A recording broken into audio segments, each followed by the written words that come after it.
Hello friends, हमारा आज का टॉपिक है स्टैटिक राउटिंग का।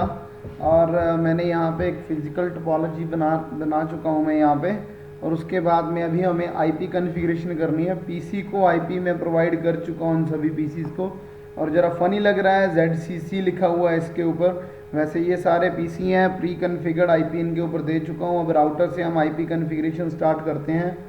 एनेबल कॉन्फ़िगरेशन टर्मिनल मोड में जाके इंटरफेस FA 0/0 IP एड्रेस 10.0.0.100।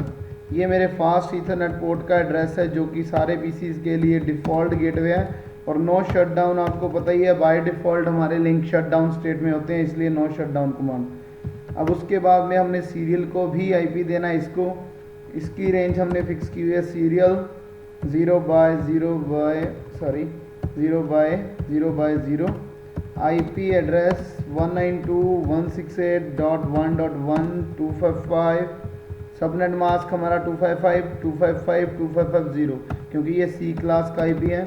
और इसमें भी नो शटडाउन एंड एग्जिट। सबसे पहले आईपी कॉन्फ़िगरेशन कर लेते हैं सारे पीसीज में, उसके बाद में स्टैटिक राउटिंग की कमांड लगाएंगे। इसमें हमने देना इंटरफेस FA 0/0 IP एड्रेस, ये 20 की रेंज का देना है, 255.0.0 एंड नो शटडाउन। इसी के साथ अभी हमें देना है सीरियल 0/0/0 को IP एड्रेस 192.168.1.2 क्योंकि दूसरी साइड पे हमने 1.1 लिया था। और सबनेट मास्क नो शटडाउन। अब और कोई इंटरफेस, एक सीरियल 0/0/1 भी है यहाँ पे।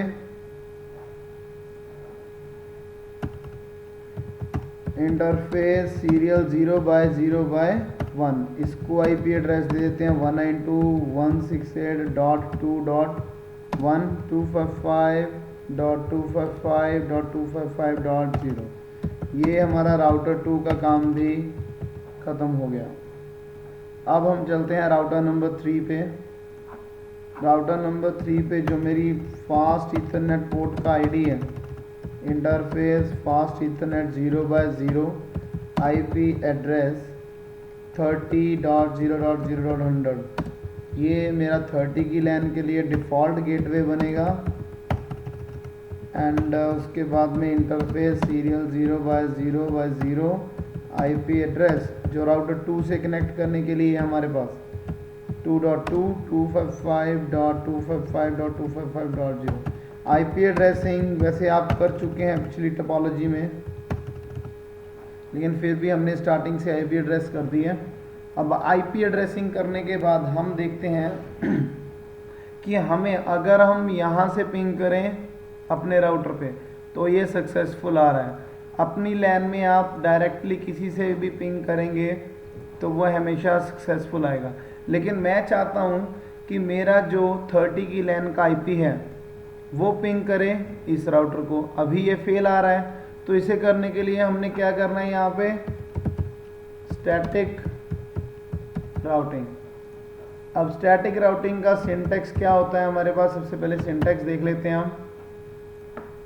अगर तो आप स्टैटिक राउटिंग करना चाहते हो तो उसके लिए हम सिंटैक्स लिखते हैं IP राउट, उसके बाद में लिखते हैं हम इनडायरेक्ट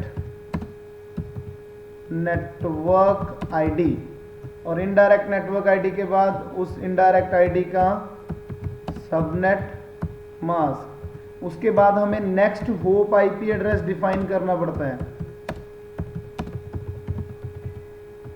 ये हमारा सिंटैक्स। अभी हमें तीनों राउटर पे जाके ये देखना है कि हमारी इनडायरेक्ट नेटवर्क ID कौन सी है, सबनेट मास्क कौन सा है और नेक्स्ट होप IP एड्रेस कौन सा है। तो चलिए देखते हैं। सबसे पहले मैं इस पर एक कमांड लगा लेता हूँ डू शो IP राउट। अब मेरे पास डायरेक्टली कनेक्टेड जो IP है वो है 10 की रेंज का और 192.168.1.0। इट मीन्स यहाँ पे 10 वाला और 192.168.1.0 वाला मेरे डायरेक्ट नेटवर्क है, और रेस्ट जो 20 वाला है, 30 वाला है और 192.168.2.0 वाला है, ये मेरे इनडायरेक्ट हैं। तो सिंटैक्स के हिसाब से मुझे क्या लिखना है, IP root indirect network ID. इसे थोड़ा छोटा करके रख लेते हैं यहाँ पे ताकि आपको समझ में आता रहे। ये लीजिए, अब मुझे जाना है राउटर पे और यहाँ पे कमांड लगानी है आईपी राउट। अब इसकी इनडायरेक्ट नेटवर्क आईडी पहली इनडायरेक्ट तो होगी 20.0.0.0 255.0.0.0 और इसकी नेक्स्ट होप आईपी, अगर ये स्टार्टिंग आईपी है तो इसका नेक्स्ट होप क्या बनेगा, ये वाला, लाइक 192.168 कहाँ पे गया, 192.168.1.2 एंटर।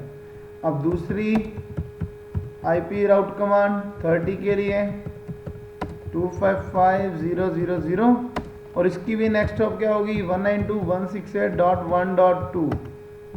अब एक और नेटवर्क आईडी है हमारे पास जो इनडायरेक्ट है,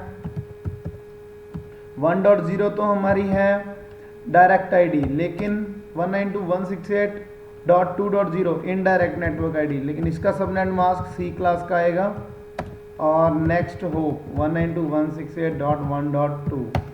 दैट्स इट, एग्जिट। अगर आप चेक करना चाहते हो कमांड तो डू शो हिस्ट्री लगा के चेक कर सकते हो। ये आपने 3 कमांड लगाई हैं।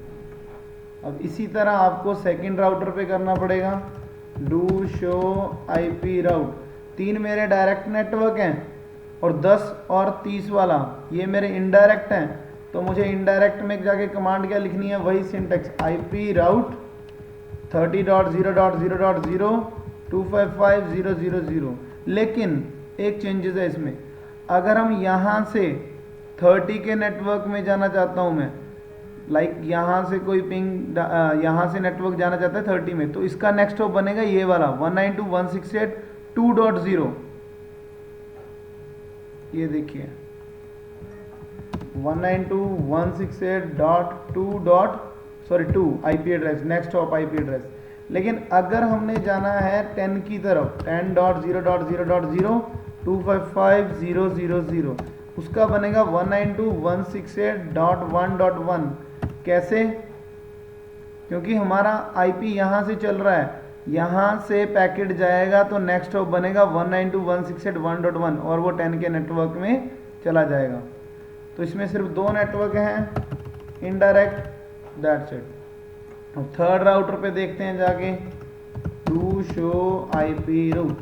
इसमें 2 डायरेक्ट हैं लेकिन 10, 20 और 192.168.1.0 वो इनडायरेक्ट हैं, तो इसकी कमांड आएगी 192.168.1.0 255.255.255.0। अब इसकी नेक्स्ट होप आईपी है 192.168.2.1 और इसकी नेक्स्ट होप सभी के लिए सेम रहेगी, आईपी राउट 10.0.0.0 और 255.0.0 एंड 192.168.2.1 और एक हो रहा है हमारा आईपी राउट 20.0.0.0 255.0.0.0 192.168.2.1। अभी एग्जिट करते हैं। अब इसके बाद में हमारा तीनों राउटर का काम खत्म हो गया। अब हम चेक करते हैं फिर से फर्स्ट राउटर पे। पहले जब हमने डू शो आईपी रूट लगाया था तो हमारे पास डायरेक्ट नेटवर्क आए थे। अब फिर से चेक करते हैं, do show IP route. Static routing करने के बाद अब 2 रूट के बाद जो 3 रूट और आ रहे हैं, एक 20 का, 30 का और 192.168.2.0 का, ये आ रहे हैं मेरे स्टैटिक राउटिंग से। इट मीन्स अब मैं इस नेटवर्क से, अपने 10 वाले नेटवर्क से 30 वाले नेटवर्क में भी जा सकता हूँ। तो ट्राई करते हैं यहाँ से, इससे हम पिंग करते हैं सक्सेसफुल। ये देखिए, अगर आप यहाँ कमांड प्रॉम्प्ट में जाके पिंग 30.0.0.1 करेंगे, पहला पैकेट टाइम ले रहा है थोड़ा। पहला पैकेट हमारा रिक्वेस्ट टाइम आउट आया, ये आर्प के लिए आता है। हमारा पहला पिंग हमेशा फेल होता है आर्प में आईपी से मैक फाइंडिंग करने के लिए और बाकी के सक्सेसफुल हो जाते हैं।